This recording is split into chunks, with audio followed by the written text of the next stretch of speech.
Ladies and gentlemen, please welcome Cleveland Clinic CEO and President, Dr. Tom Mihaljevic. Good evening and welcome. Steve Case and J.D. Vance are on a quest. They're traveling America to find a new and overlooked opportunities for investments. And their target is America's heartland. Steve Case is one of the most successful entrepreneurs of the internet era. Steve was born in Hawaii, graduated from Williams College. We know a few graduates from Williams College here in the audience. And went to work for Procter & Gamble and Pizza Hut. In the early 1980s, he joined a small startup called Control Video Corporation.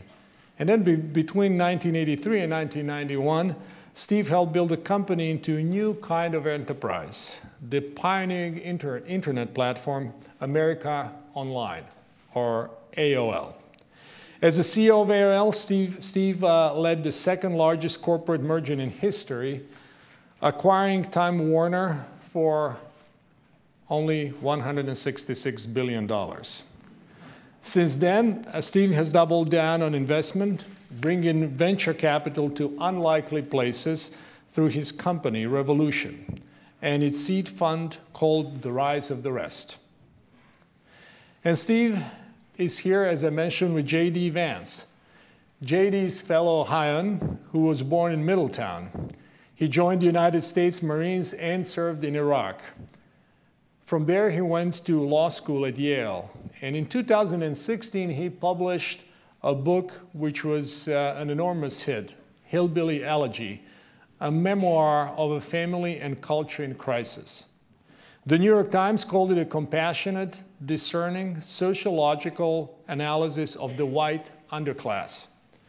J.D. then went to work in venture capital and moved back to his home state to fund a nonprofit, our Ohio Renewal.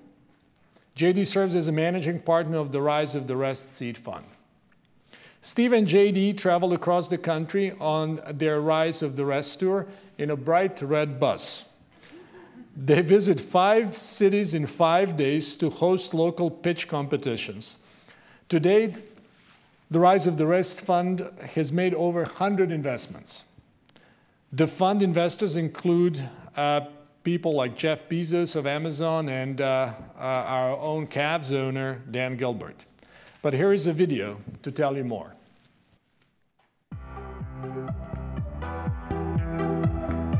Steve Case just ended his Rise of the Rest bus tour, investing in young entrepreneurs in 14 cities. A road trip across America in search of innovation. Revolution will keep investing the bulk of its capital outside of Silicon Valley and New York. Inventive startups and passionate entrepreneurs making their pitch. $100,000. This is part of the Rise of the Rest competition. The Rise of the Rest seed fund emerged from the combined efforts of 2 visionaries, Steve Case and J.D. Vance, shining a spotlight on ideas, looking for untapped potential. Known for topping the New York Times bestseller list for weeks, J.D. Vance described weathering his difficult childhood in his memoir, Hillbilly, Elegy. The book has been praised nationally and will soon be a movie. The book's overarching theme of overcoming obstacles resonates as Vance eventually graduated from Ohio State University, Yale Law School, and became a venture capitalist. His story and experience caught the eye of accomplished entrepreneur Steve Case. A pioneer in making the internet a part of everyday life, Steve Case co-founded America Online in 1985.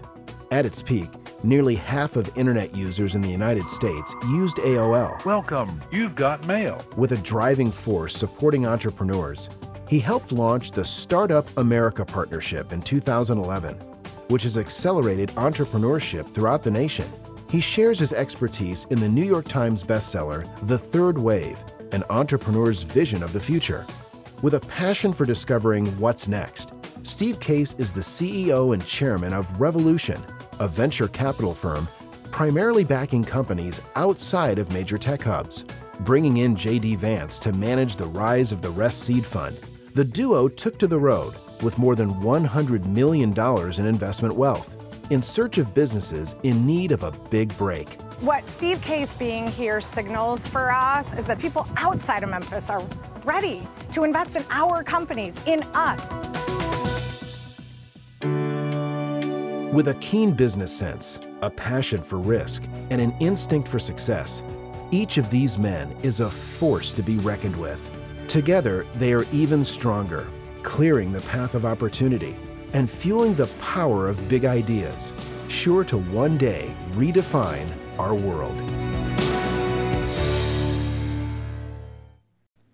So let us welcome Steve Case and J.D. Vance.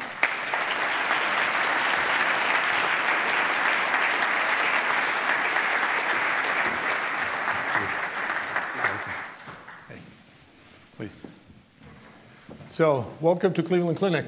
Good to be back. Good to be with Toby, who's been a friend for a long period of time. Actually, watching that video, I realized that those photos with President Obama with Air Force One actually was coming to Cleveland to launch Startup America at Jumpstart here in Cleveland. So, some history. And JD, your first visit to the clinic? First visit to the clinic. Yeah, thank you. Thanks so much for having us, and thanks to Toby for making this a possibility. It's good to be here. So I know that you had an extensive tour of the campus right before this talk. Any impressions? It's very big. No, you know, the thing that jumps out at me is how you guys are trying to integrate healthcare with breakneck innovation in health sciences and life sciences, and actually turn what's going on here into something that is commercializable, but ultimately can actually help people. And I think that's really valuable. You know, one of the things that I love to see these community institutions actually doing is building technologies that can make people's lives better and being thoughtful about how to integrate them into the broader economy. That second piece is really important. It's impossible to help people unless you've actually got things out there that people can use. Yeah, and it's just a beautiful, you know, obviously well-designed and inviting campus. When people are here, their first instinct is probably not positive. They're probably here because some problem, and having an environment that makes them feel welcome and safe and comfortable, obviously, is super important. So it's great to see. I was here at a tour at Cleveland Clinic probably 15 years ago or so, and it's amazing what's happened over those last 15 years, and including the new building we toured that I guess opens in 2 or 3 weeks. Our health education campus. It's extraordinary. So everybody should feel great about what's happening here, and any folks who are in the room who are like on the board or donors, thank you. Well, Steve, let me just ask you for a perspective. You've seen internet era transform different businesses, transform our entire society, every single aspect of our lives. Can you comment briefly on the opportunities that this type of transformation can play in healthcare, now being the largest industry, one of the more complex industries in the world? What are your opinions about that opportunity? I think a lot has happened in the last couple of decades, as you said, with technology and how the internet and other technologies have become more part of everyday life, and it's begun to have an impact in terms of healthcare. But I think the next 20 years or so is when the real transformation is going to happen. Obviously, Cleveland Clinic is poised to lead the way. We even saw as part of our tour that there was a goal of, I think it was 40% of patients would be dealt with digitally 5 years from now versus about 1% now. That's a more convenient way for people to interact. It's a more cost-effective way for people to interact, and perhaps even a way to generate better outcomes using data and other things in a more precise kind of way. So I think I've talked about the 3 waves of the internet. The first wave was getting everybody online, literally getting America online, getting the world online. When we started, as the video said, 1985, so what's that, 34 years ago, only 3% of people were online. And those 3% were online an average of 1 hour a week. So we've come a long way in terms of it being something essentially nobody knew about or cared about, to something that now people can't live without. That kind of set the stage for the second wave of the internet. Once everybody was online, all the on-ramps were built, the servers were there, the networks were there, really more about software and apps, mostly on smartphones that have dominated the last couple of decades, Facebook and Google and so forth. But I really think the third wave is going to be the transformation in healthcare, the transformation with smart cities, the transformation in areas like education and food and agriculture, arguably the most important aspects of our lives that it did change somewhat in the first wave, changed a little bit more in the second wave, but are going to change a lot more in the third wave. But it's going to require, as we were talking about earlier, it's going to require a leaning into the future, trying to establish a different kind of culture around collaboration, a different culture around partnerships. And from our standpoint, it's also going to require backing these crazy entrepreneurs everywhere that have the ideas that could in fact lead us to that future. Right now there's too much focus in backing entrepreneurs in places like Silicon Valley, not enough focus in backing entrepreneurs in places like Cleveland. Yeah. So what have your experience been so far in Ohio and medical ventures, if any? JD, I know that you have a background in medical field to some extent. Is that right? We were talking briefly about it, that you had some interaction with our field. Well, I wouldn't say that I have a background in the medical field, but I did say at a Holiday Inn Express last night. Yeah. I've invested in some biotech companies, and so that forces you to become as much of an expert as possible without the requisite training. But I do, I really care about healthcare innovation for the obvious reasons that people should care about it. You can live longer, you can cure really terrible diseases. That's just a good thing. But I also think about it from a slightly broader perspective. And when we think about technology, and the thing that I really agree with Steve's third wave thesis is that there's a way in which if you say technology today, people think software applications. And if you said technology, I think 50 years ago, if you read books about what technology was, they were thinking flying cars, they were thinking curing cancer, they were thinking doing things across the entire field of sort of human endeavor and human life. And I think it's a little bit weird that we don't talk as much about advancement in those things that aren't just related to software. And again, what I really like about this place, what I really like about similar places, I know you guys are competitive with the Mayo Clinic a little bit, but Mayo Clinic's pretty good on this stuff too, is thinking about how you turn medical practice into life-changing technologies and trying to integrate the two. I just think it's such an important part of, again, advancing our society, but actually solving real problems for people. Yeah. Well, I would be curious to find out from two of you, how did you guys decide to work together? It was actually after Hillbilly, Elegy came out. I read the book like millions of other folks, and I thought it was really mesmerizing. And then sent a note to JD, actually via Twitter. And then he was in D.C. for a TV interview. I'm based in D.C. A month or two later, so probably a little over 2 years ago. And we got together, and I said, I really loved the book. I'm sure many of you read it and also loved the book. I said, the only thing I didn't love was you kind of framed this story, your narrative, which was super interesting, and kind of defined, or at least highlighted some of the challenges, some of the problems, but kind of left me hanging. Didn't really offer a solution.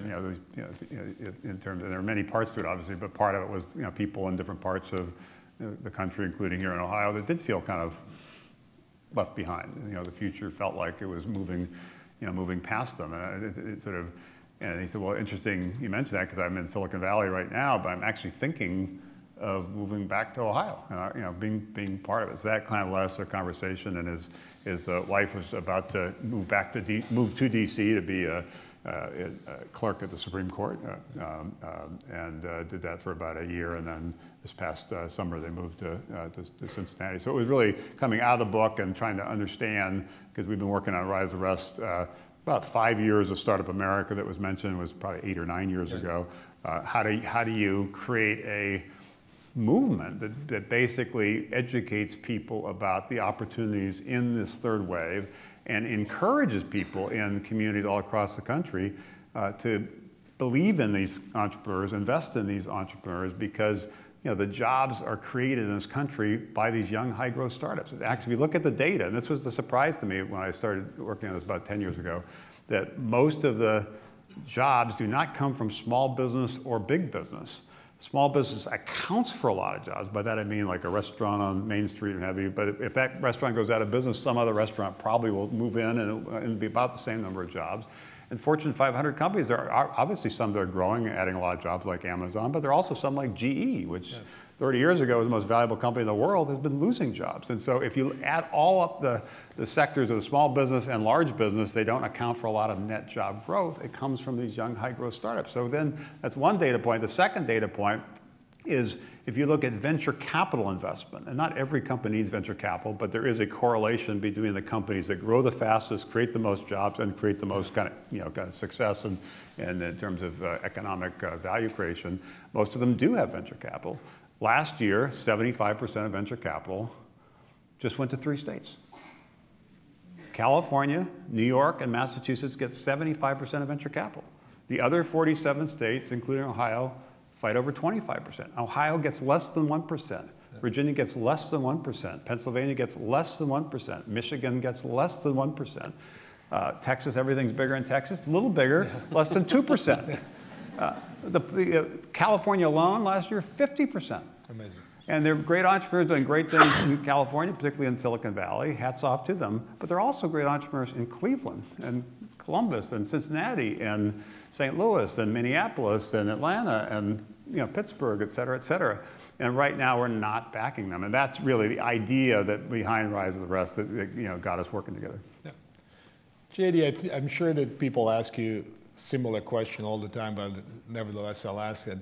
If just given your background, your childhood that you spent in Ohio, and looking out at a position that you're at, I'm certain, I just assume that very many young people ask you, okay, how can I bridge the gap? Is that right? From where I am to get to this point, to become an entrepreneur, to be well educated, to become successful and productive member of the society.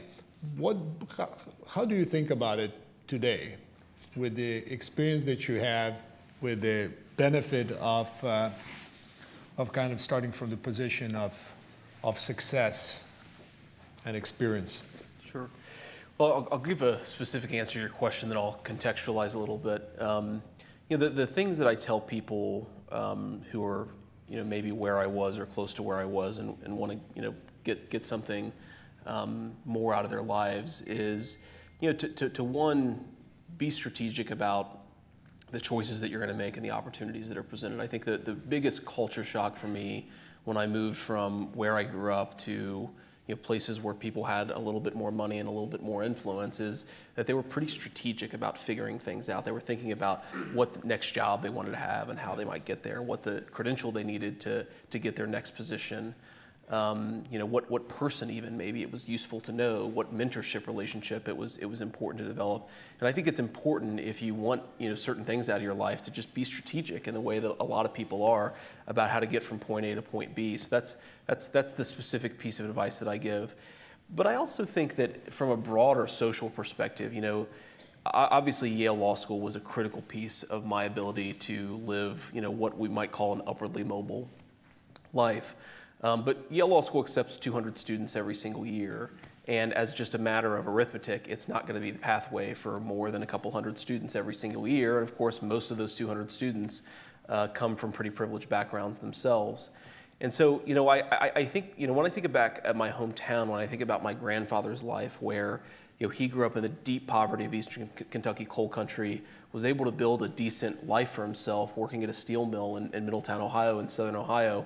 What bothers me so much, and why I think it's important to encourage real, durable job growth in some of these communities is, not everybody in the world wants to be a Steve Case, and that's okay. It's important that we have the people who found $150 billion companies, but it's also important that we have people and opportunities for people who don't necessarily want to become the next world-changing entrepreneur. They just want to go to work and have an interesting job and be able to support a family.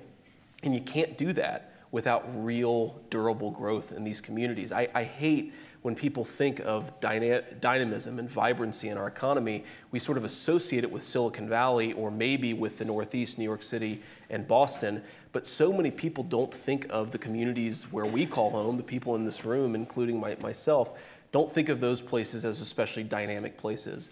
And that does mean that you're going to have fewer entrepreneurs who are able to build world-changing companies, but that also means that a lot of people who work and live in those communities aren't going to have the same access to opportunity, even if their ambitions aren't as great as, again, founding a world-changing company. Well, this also ties in, by the way, the history of the internet. When we started in 1985, the leader in the country in terms of interactive access, online access, internet access, was CompuServe in Columbus, Ohio.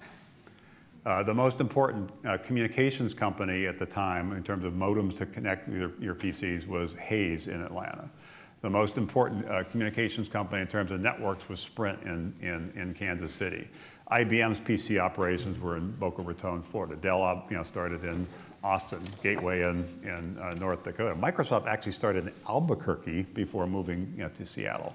The point is that first wave of innovation was fairly regionally distributed, and there was opportunity in a lot of different places. It's really the second wave where it's sort of centralized more because it was around software in places like a Silicon Valley. But as a result, what's happened in Cleveland and every other community we visited is a massive brain drain. Yeah. Over the last few decades, a bunch of your kids left because they felt the opportunity was better elsewhere. You probably told them the opportunity was better elsewhere. You didn't want to tell them that. You'd rather have them stay close to home, probably. Some kids maybe not, but most kids you do. But they left. A lot of people left. And as a result, some of the talent, that creativity, that sense of possibility is more evenly distributed, but opportunity is not. So people went to opportunity, and in the case of technology, innovation, entrepreneurship, often that was going to places on the coast like Silicon Valley. So we have to figure out how to reverse that. And everybody in this room, it has a role to play. How do you create that sense of momentum in your community so it is a place where people want to stay, or if they left, they feel like now it's time to come back. And the Cleveland Clinic is enormously well positioned based on all the things that have been put in place in the last several decades, and because of this third wave of innovation in healthcare and other kinds of things, to really create a robust startup community here. And as JD said, not everybody wants to be an entrepreneur, and everybody wants to work for a startup, but for every startup job, not just tech startups, there are many other kinds of startups, 5.5 other jobs are created in the community. So how do you create that momentum so more people have a pathway, irrespective of what their skill set or their desire is, as opposed to having cities that are either on the decline or flat, where there's not that energy, there's not that magnet that attracts and keeps talent.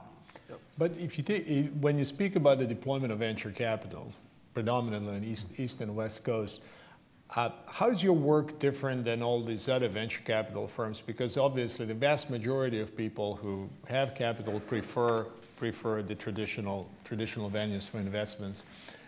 Is it just a deliberate decision to focus on Midwest, or is your approach to investment different as well? No, it is a deliberate. The Rise of the Rest fund that JD oversees invests outside of Silicon Valley, New York City, and Boston. So we've made, as the video said, over 100 investments. I think it's 60 different cities, 30 different states. We're explicitly doing that. We're doing that for a number of reasons. One is we're trying to change this paradigm, if you will, and get more people understanding the opportunities.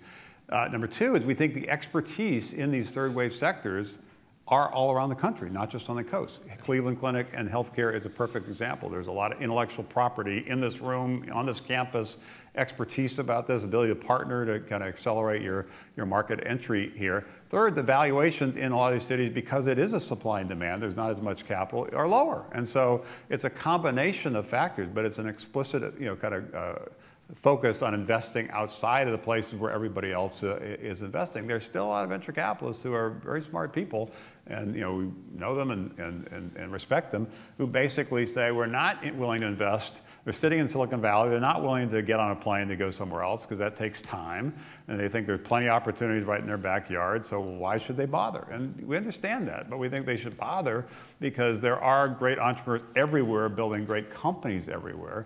And also, we think in the long run, it's not just an investment strategy that drives it. There's also a need to create jobs everywhere. If we want to have a country where people are feeling more connected, we've got to create jobs and hope and opportunity everywhere, not just in a few places. Right now, there clearly is a divide in our country. It seems to be getting worse, not better. And some of it is around jobs and opportunity. And given the role startups play, if we're not creating jobs everywhere, we shouldn't be surprised there are a lot of people that are kind of frustrated and feel left out. Yeah. If you take a look at the landscape in the heartland of America, do we already have an early examples of early success with an approach that you just described? Can you highlight a few locations or cities that have been successful? Sure, $1 billion exit here in Ohio from Cover My Meds, started in Cleveland, expanded to Columbus. In Indianapolis, a company called ExactTarget was acquired by Salesforce for $3 billion. They had 1,000 jobs. In the last 4 years, they've doubled that. They now have 2,000 jobs. In Ann Arbor, Michigan, a company, Duo Security, was acquired for $3 billion. And in Provo, Utah, a company called Qualtrics was just acquired for $7 billion. And it's not so much the acquisition price, but that is a proxy for the value they created and the jobs they created that then helps kind of create that tipping point. And one of our interesting companies that just shows you that innovation is possible anywhere is a company called Magic Leap that's outside of Miami. They have 1,500 people. They've raised $2 billion in venture capital, and they're creating a pretty interesting augmented reality technology that most people would say there is no way a startup in Miami, Florida could possibly do this. It has to be in Silicon Valley. It has to be in Boston or some other place. There are companies like that are beginning to be birthed. We just need to pay more attention and invest in them. And the communities also need to rally around them. Yeah. Want to add to that? Any others you want to mention? Well, yeah, I mean, there are a lot of examples. Chewy in South Florida, pet e-commerce company, sold for $4 billion. There are a lot of little sectors or ecosystems that are really interesting. There's some interesting things going on in ag tech, agriculture technology in St. Louis, Missouri. A place that we don't think of as especially struggling economically, but I don't think we appreciate just how dynamic it is San Diego, California, sort of the little cousin of Los Angeles and San Francisco, has remarkable life sciences innovation. The thing to keep in mind is that when we make an investment in our fund, we're thinking best case scenario, we'll see something out of it 6 to 8 years down the road. More likely, you're talking a 10 to 12 year time horizon before that company really reaches its full potential. So this is a long game. The type of investing, the type of entrepreneurship that we're talking about, it's not quick and easy.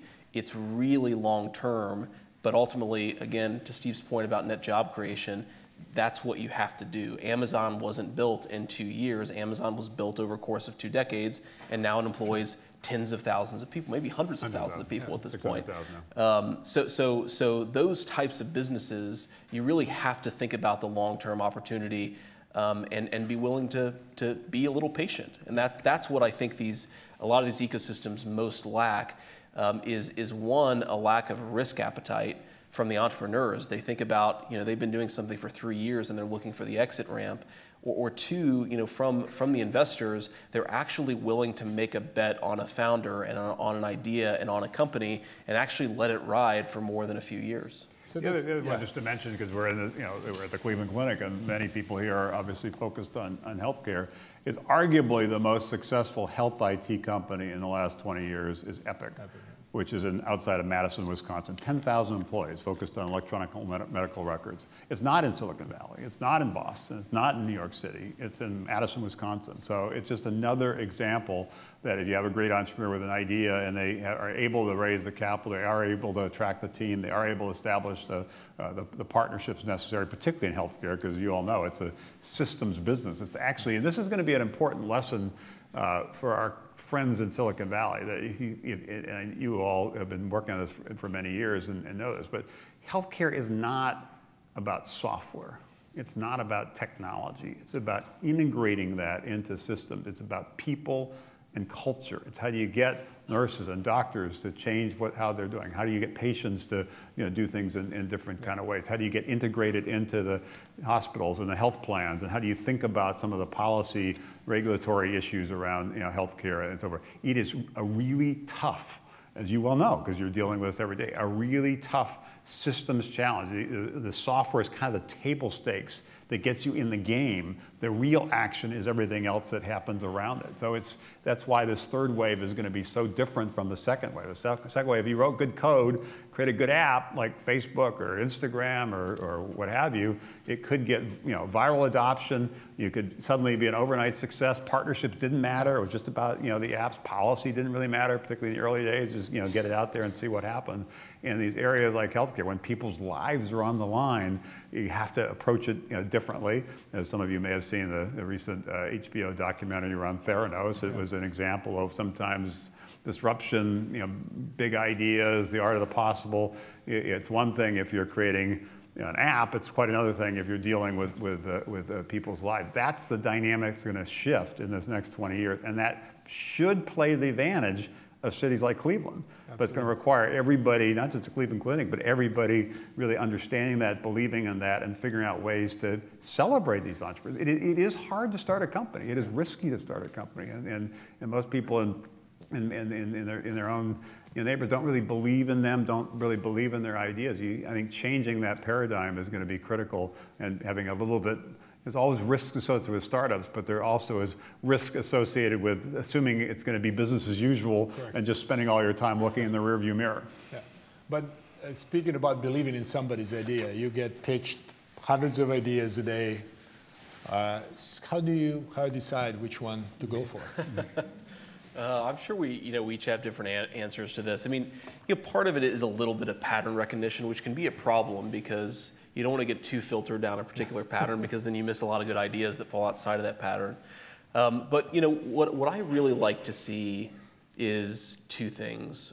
One, I like to see companies that are thinking about really big markets and really big problems. They're going after not something that's small bore where maybe there are a couple of hundred customers over here.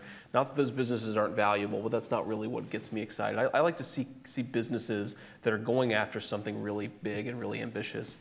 And the second thing is I really like to see founding teams. I really like to see entrepreneurs who have a really concrete plan. I think there's something weird about our society in which we're almost unwilling to pick a point 8 years in the future and say, I'm going to get from right where I am right now to that point 8 years in the future, and here's how I'm going to do it. And of course, you've got to innovate and change and adjust along the way, but I really like people who have a confidence in their own vision and their ability to take what is, when we look at it, at the very best, a small idea with a few number of customers, and think about how they're going to get it from where we see it to where they want it to be 8 or 10 years down the road.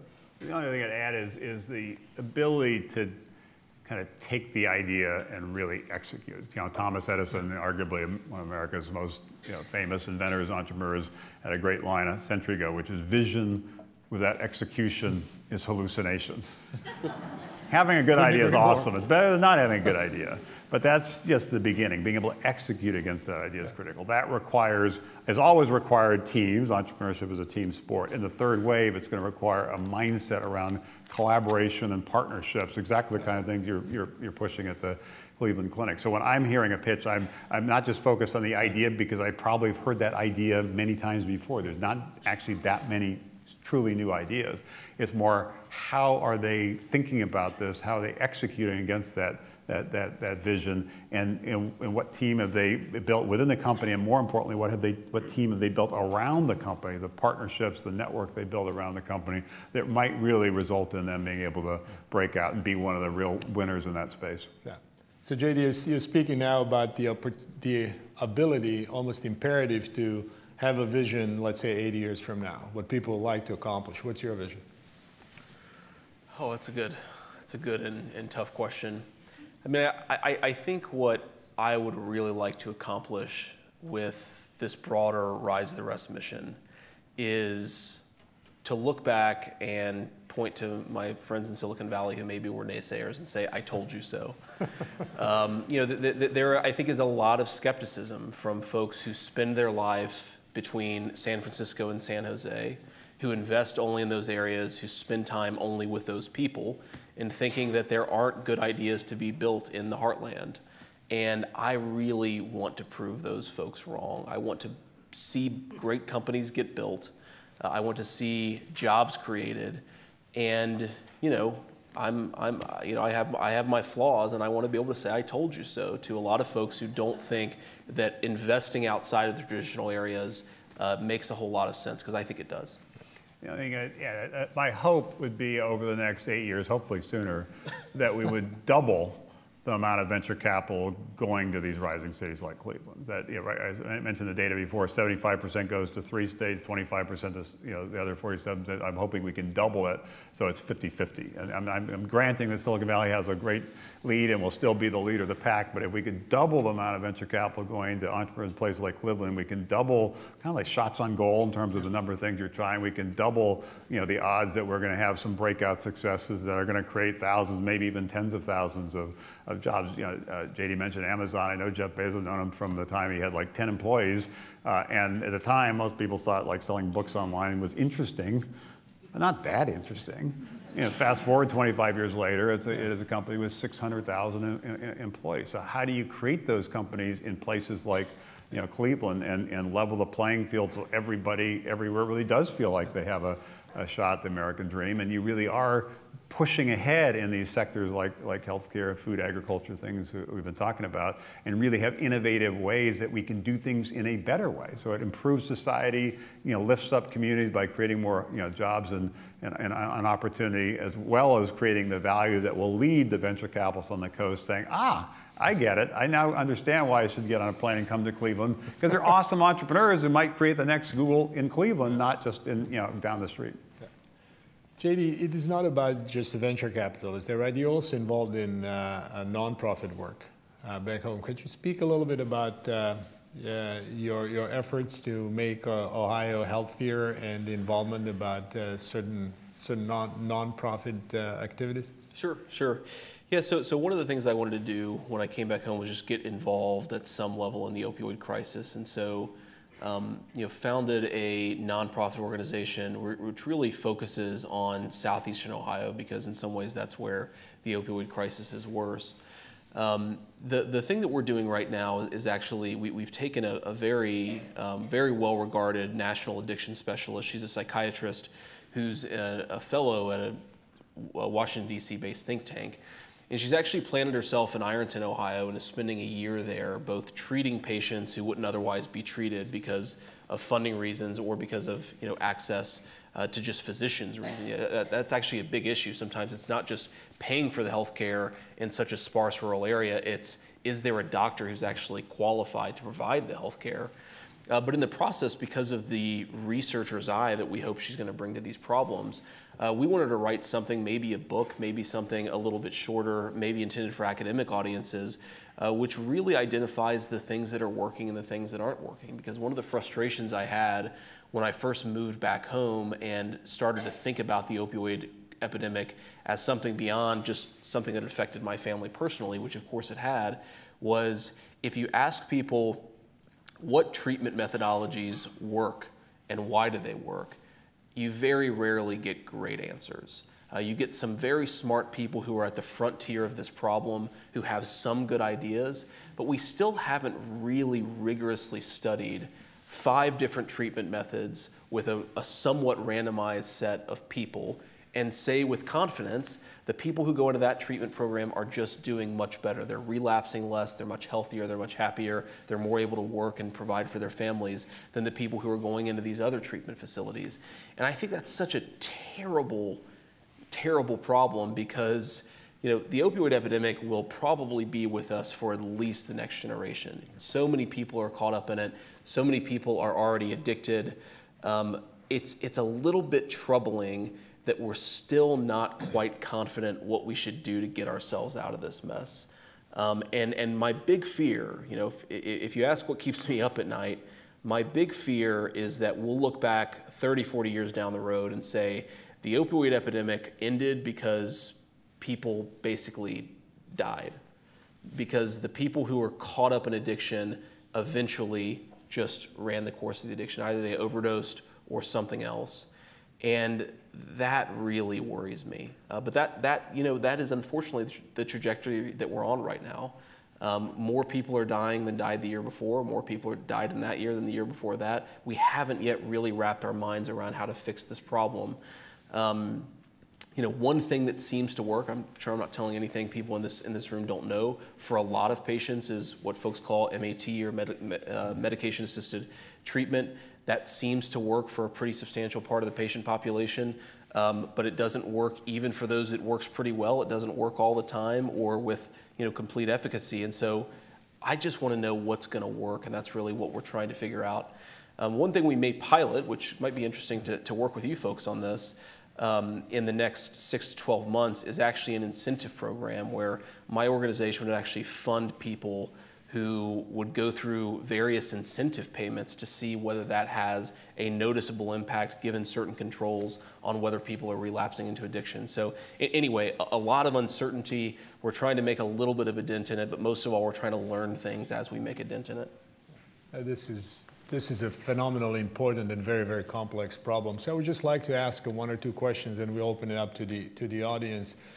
But one interesting phenomenon, obviously, in the United States, and not only in the United States, relates obviously to availability of a good medical treatment uniformly, but to access to good education. Is that right? And a good education throughout a lifetime. We spoke now for almost a half an hour about entrepreneurship, big ideas. Those are typically pitched by people who already have enjoyed some access to education. How do we solve this gap from those who are desperate, who've lost jobs, yet do not have educational opportunities?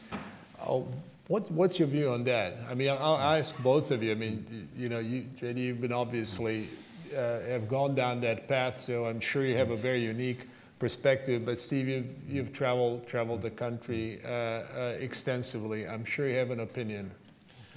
Well, just briefly and at a high level, I saw a statistic in the past couple of days. What share of people in the workforce right now both have a college degree and have a job that requires a college degree? It's 1 in 6. Which means that 5 of every 6 working adults in this country right now are working in a job where either they don't have a college degree or their job doesn't require a college degree. And I really worry that so much of our educational policy conversation and resources are focused on how to make the system work a little bit better for the 1 of 6 people for whom it actually works pretty well. Yes, college costs are rising. Yes, people are graduating with too much debt. And unsurprisingly, the people who are graduating from colleges dominate our media and culture, and so we talk about those problems a little bit more than the problems of people who are trying to get trained for jobs where you don't necessarily need a college degree. And it goes back to my point about what is the pathway for people who don't want to be world-changingly ambitious people, but just want to have a nice job and provide for their family. And I really worry that we're not so good at that. One specific thought on that front, we spend a fair amount of money and we talk a lot about job retraining, taking the classic example of a coal miner who's lost his or her job, putting them in a retraining program for a couple of years and hopefully coming out on the other end with some marketable skill. And what we see pretty consistently across different geographies within the country, across different industries, is that our community colleges, unfortunately, aren't great at taking the 40, the 50-year-old person who's lost their job and retraining them into a new job. What does seem to work is employer-led retraining. And I think that's probably a pretty promising area for us to spend both more resources but also more time. How do we make it a little bit easier for a company, whether they're in Cleveland or Cincinnati or Silicon Valley, to train their own workforce and to prepare those people for the next generation of jobs that exist? That to me is a really important question, and that's where I tend to focus. When I think about education policy, I tend to think about that particular piece. Yeah, just a couple of things I would add on the K-12 side. I know a lot of people are working super hard on this, but the reality is most of our kids in most schools and most communities in this country are not really getting the skills they need to be competitive in the future, to understand the industry of the future. But it's not just about coding. People often go quickly to, well, people just had more coding academies, things like that. For certain people, that is the path. For many people, it's not the right path. In this third wave, as I said, the software, the technology is important. It's the table stakes. The real skill will be how you then move that into the practice and get it adopted. So skills around curiosity, around collaboration, around communication. So the 3 C's will be as important, maybe even more important, than the coding itself. So we're just not teaching kids the skills they need for the future, and we should be teaching more of the skills that machines can't do. Therefore, it's not easy for AI or other technologies to replicate them. As JD said, kind of reimagining community colleges and embracing more the models in Switzerland and other places around apprenticeships, I think would be helpful. And in the university campuses, trying to instill, and some are starting to do a good job of this, but there's still work to be done, instill this, this path around entrepreneurs. When I graduated from college, from Williams College, where Toby went in 1980, entrepreneurship was not an option. That's part of the reason I moved to Ohio and worked at Procter & Gamble in Cincinnati was I actually knew at the time what I wanted to do. I wanted to start a company to get America online. But in 1980, there was no startup culture at the time. There was no capital backing 21-year-olds at the time. The internet didn't yet exist at the time. So it's kind of, it wasn't obvious how I was going to get from this idea to actually be able to executing that idea. So creating that sense of possibility and making sure people understand that is important as well. So there's work to be done really at every phase of this, but it's just recognizing the world is changing and we need to change with it. And again, this is not, rocket science is not even particularly new. That 200 years ago, over 90% of us worked on farms. Now it's less than 2%. We did a pretty good job. It took a couple decades. There's some bumps in the roads of retraining people from working on farms to working in factories. We have not done such a good job in retraining them to be part of this digital future. Well, thank you. So let me just turn it over to the audience. Do we have any questions from the audience? And just before you start asking, so this is a great opportunity to ask questions, not a forum to pitch your ideas for a new venture. We're used to that. Okay. Hi, thank you both for coming over to Cleveland, and I'm glad to hear all of your work that you're trying to do to kind of instill more of entrepreneurship beyond just the 2 major coasts. I wanted to follow up a little bit on just the last comments that you guys talked about, the 3 C's, creativity, collaboration, and curiosity, and kind of tie it back into the education question. There's a lot of concern that I would have, especially with the fact that I think we've been beating out those elements, maybe not collaboration so much, but creativity and curiosity in our education system. So could you guys talk a little bit about how those are really key and important drivers to that 3rd wave that you guys are seeing, and how we can try to revive those 2 characteristics in the heartland that you guys are trying to reach out to? No, you're 100% right. And again, I'm not an expert on education. I'm not a teacher, but I've talked to a lot of folks in the area and talked to a lot of teachers. And the general view seems to be that most kids, when they go into kindergarten, are pretty creative, pretty curious, kind of asking a lot of questions. Somehow by the time they graduate, we've kind of beating that out of them, and they're more focused on what they need to know to take this test, to then do this, to get into this school, to do that, and et cetera, et cetera, et cetera. And I'm not saying those, some of those core skills aren't important, but we have to figure out a way to make sure that people, as they go from kids to being young adults to even later in life, they're always kind of leaning in the future. They're always asking those questions. That is the most valuable skill to most employers. It's being able to look at things in a fresh kind of way and have insights of better ways to do things, better way to serve patients, better ways to get things done. It's not so much the factory work of stamping things out, but our education system is still focused on the last wave of the really more the industrial revolution, and hasn't really been retooled, reimagined, rebooted, for the world that exists now, let alone the world that is emerging.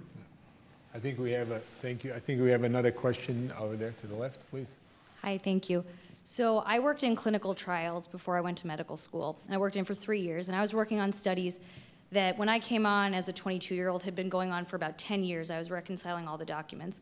So as you guys talk about this 3rd wave of technology that may take over healthcare, how do you reconcile and foresee it actually coming to fruition in the setting of the realities of the healthcare system, where sometimes it can take an idea for a drug or a device up to 10 or 15 years to actually be FDA approved?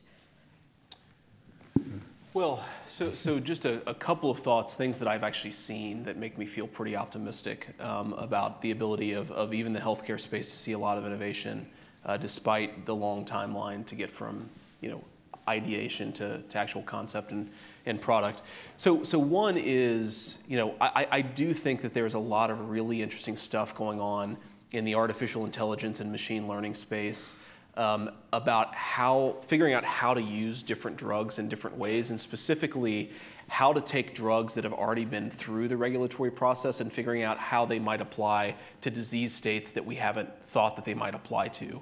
There are interesting, especially companies in the neuropsychiatric space that are trying to answer the question, if we don't want to go through safety trials with this new drug, we just want to figure out if it's efficacious, how can we take something that's already been approved and actually try it in different patient populations, and can this new technology give us some predictability for whether it will work in those new disease states? A related concept, there's a company called Adimab in outside of Dartmouth in New Hampshire, and what they've developed is a yeast display technology that effectively allows them to produce new and complex therapeutics, primarily for oncology, but in a number of other disease states as well, very quickly, much more rapidly than otherwise you might have thought. So that company has currently, I think, about 200 drugs in active clinical trials.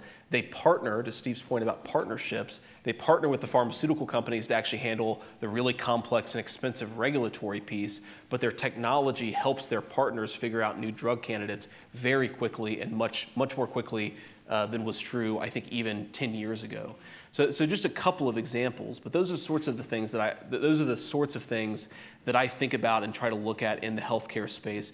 How are technologies making the regulatory process a little bit easier, or developing new ways of treating diseases that weren't possible before? The only thing I'd add is that, again, a lot of work is underway, but there's still work to be done around smarter trials and using data to understand kind of which patients are likelier to work on and supposed not work on. And the data that we talked about a little before with from MD Anderson on the cancer side is kind of shocking to me, which is that 25% of the time people come to MD Anderson, I'm sure it's true here as well, for a second opinion, they reverse the first opinion. That's, I think, a data analysis kind of problem, and I think there's work to be done on that. But I think the key message from us is it's not about the technology, it's about the people. It's one of the core principles of the Cleveland Clinic. It's about the people. And how do you make sure that people who are building this technology understand how patients, kind of are interacting with how the people in the system, nurses, doctors, others are interacting, integrating these things. That's really where the revolution in health is going to come from. It's not creating better software, creating some kind of robotics or AI or other kind of things. That's really a facilitator. It's how you get it, the culture changing around that technology. It's where the real breakthroughs will come. Thank you. So I think we have another question up there. Hello, everybody. Thank you so much for making it to Cleveland, Ohio. Such a pleasure to actually see people of your caliber in the city. And thanks for Dr. Kasparov and Dr. Mihaljevic for making it happen. Thank you, guys. Big round of applause for everybody. So, not nervous at all. First, I would like to say I brought both of your books. I would love to have them signed later. I am personally. Thank you so much. Appreciate it. Personally, I am from Morocco, a foreign country, obviously, and I've been here for 20 years. I kind of seen like the culture change. I can relate a lot to what JD was saying in his book. But my question to you is, as someone personally who is in a technology.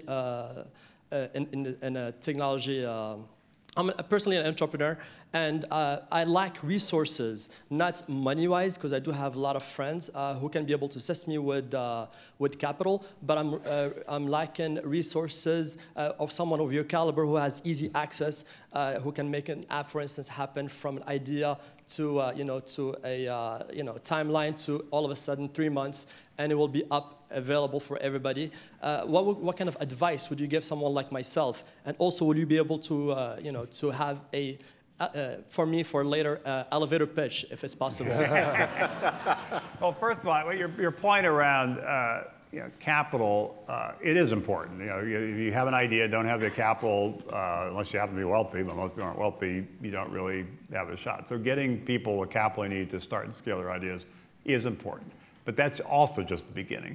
We're spending as much time on trying to create a network of services. We've hosted multiple summits where we brought entrepreneurs together, over 100 entrepreneurs that we had backed to figure out ways to learn from each other. We backed regional venture firms and brought them together. We backed the community leaders that are focused on startup communities. There's a lot of work underway to build out that so that there are resources. We're not just investing in a company, but we're surrounding them with resources and people and expertise. This last summit I mentioned we were doing in Chicago, Dan Gilbert flew in for it, Eric Schmidt of Google flew in for it, to actually give these entrepreneurs advice. That's as important as writing the check to give them the capital they need, is giving them a broader network of mentors and partners and ways to attract talent and other things to really enable the companies to scale. So just one quick response there. It's always hard sometimes to offer advice in the abstract. You need, I think, a lot more specifics before the advice is maybe useful. But if I understand your question correctly, you're maybe asking a little bit about how to take a concept from an idea to an actual developed product. And one really good piece of advice I've heard is that technology, if you think about it, whether it's a software application or a new therapeutic, is just doing more with less, or maybe doing something new that was previously impossible. But what software can help you do is reach more customers, scale a business more quickly, reduce the costs of what you're doing. But almost any software business can actually be, you can do a dry run without the software. If you want to create a service or a product that's going to be useful to people, it's always useful to actually go and talk to the people who you want to use it before building the app and seeing if they'll use it. The latter path, it costs a little bit more money and certainly a lot more time. And so I always think that it's useful for young entrepreneurs, especially those who maybe don't have a technology background but want to build something technology enabled, or something even more reliant on tech. It's always useful to just go talk to people and see whether they're going to use the thing that you want to build, and get a little bit of validation. And if you get that validation, then maybe you'll figure out more and easier pathways to actually build the thing that you want to build. And we have time for one more question, please. Okay. I'd like to get your thoughts on two broad areas of potential opportunity. The first is hemp and its opportunities really throughout the supply chain. Not, there's sort of has a stigma of CBD to it, but I'm talking about the hundreds, if not thousands, of products that this suppressed raw material presents. That's one. And two is blockchain. Cleveland is trying to become a hub, so I'm curious as to your encounters with either of those two broad subjects. I'll let JD take hemp. I'll take blockchain. The blockchain is a core foundational technology. There's broad kind of agreement that it's a critical new technology. There's still a debate about what the right manifestations of that are, and how do you productize it in ways that one company we backed that won our pitch competition in Columbus, I believe, called SafeChain, was using it for contracts, and I think that kind of thing is becoming much more, kind of common. It's not just talking about it as a technology, and there's also a lot of confusion between blockchain and discussion of cryptocurrencies, Bitcoin, things like that, which are related but kind of separate. But the conversation often gets conflated. So blockchain, we do believe, is a core foundational technology. We're looking to back companies in these cities that we visit that are using blockchain to improve how something gets done. I guess that leads me to talk about hemp. I don't have a ton of experience with the product, I should say publicly, but no, I really don't know a ton about hemp. So I think any answer I gave would be relatively, well, probably very stupid, or at least somewhat stupid. I will say that a lot of the companies that I've seen in the hemp space are hyper volatile. And whenever I see like hyper volatility, I worry a little bit as an investor, what's actually going on here? Is there something real here? And if you can find out the real, how do you really separate the signal from the noise? And so we haven't done anything in the hemp space. I doubt that we really would. I certainly know folks who've invested in that world and have made a fair amount of money. but it seems a little bit unpredictable. And just to follow up on what Steve said on the blockchain point, I mean, I agree totally. I think it's a really interesting and useful technology.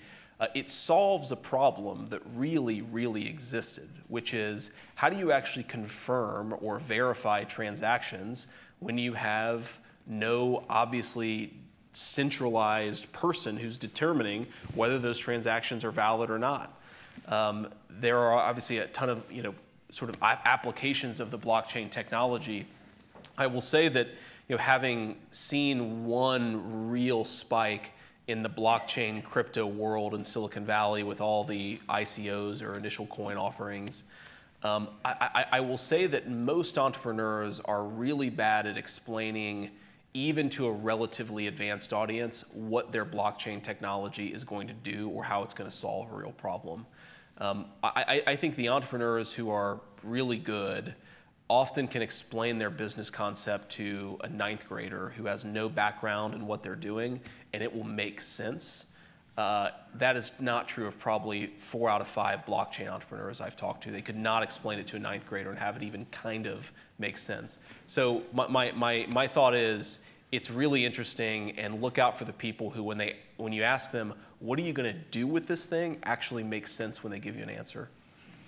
I know we're out of time, but can Sure. I make one last Of course, comment? absolutely, yes. It's actually Please. a request, maybe even a plea, because we've now visited dozens of cities, and we don't know exactly which cities over the next 25 years are going to rise. We think the overall hypothesis around the rise of the rest is right. We think if we can get more people mobilized to be supportive and investing, mentoring, what have you, it will accelerate. But we don't really know. People ask us all the time, okay, you've visited 40 cities, like what are the top 5? What are the top 10? It's hard to know. And the reason it's hard to know is it really is in the hands of the communities and the leaders in the community, including like people in this room. And I would just leave you a couple of data points just to, and ask you to, whatever you're doing now, to do more in the next few years to figure out ways to make sure Cleveland is a vibrant startup community. It is able to attract and keep talent here. It can take some of the ideas that the Cleveland Clinic and other places are inventing and figure out ways to turn into companies that can create a lot of jobs. It can be one of the iconic third wave cities. There is that opportunity. But there's also, if you don't get this right, over half of the Fortune 500 companies turn over every 25 years. There's a churning. Detroit, we're not talking about Dan Gilbert, a friend of ours, investor. Over the last half century, Detroit lost 60% of its population and then went bankrupt. And arguably 100 years ago, it was the most innovative city in the country, kind of the Silicon Valley of its time. So there are both opportunities to seize. If you get this right, there's a risk of your community actually, and there's no amount of government bailout, nonprofit, philanthropic support that can make up for that if it happens. So just do what you can, and when you hear an entrepreneur pitching their idea, don't just immediately go to why it might fail. Imagine what if it did succeed. Most of the big ideas, like AOL, seem like a stupid idea to people. Like, why would anybody type a message to somebody when they could just pick up the phone and call somebody? Yeah. With Airbnb, it's insane to think that somebody's actually going to rent like a couch in their room to a stranger. That's a stupid idea. Well, sometimes these stupid, crazy ideas turn into big ideas, big companies, and create a lot of jobs. So I just encourage everybody in Cleveland to recognize this is a moment in time. It's game on in terms of kind of innovation, where it's going to happen. There's a lot of reasons Cleveland should rise, but it's not going to happen if everybody's sitting back watching. It's only going to happen if everybody, including some of the powerful, influential people in this room, say, let's make it happen, and join forces to drive the kind of collaboration to change the culture so Cleveland itself becomes more willing to take risks on these crazy entrepreneurs. So please think about ways you can be supportive of the entrepreneurs. Well, thank you very much for that.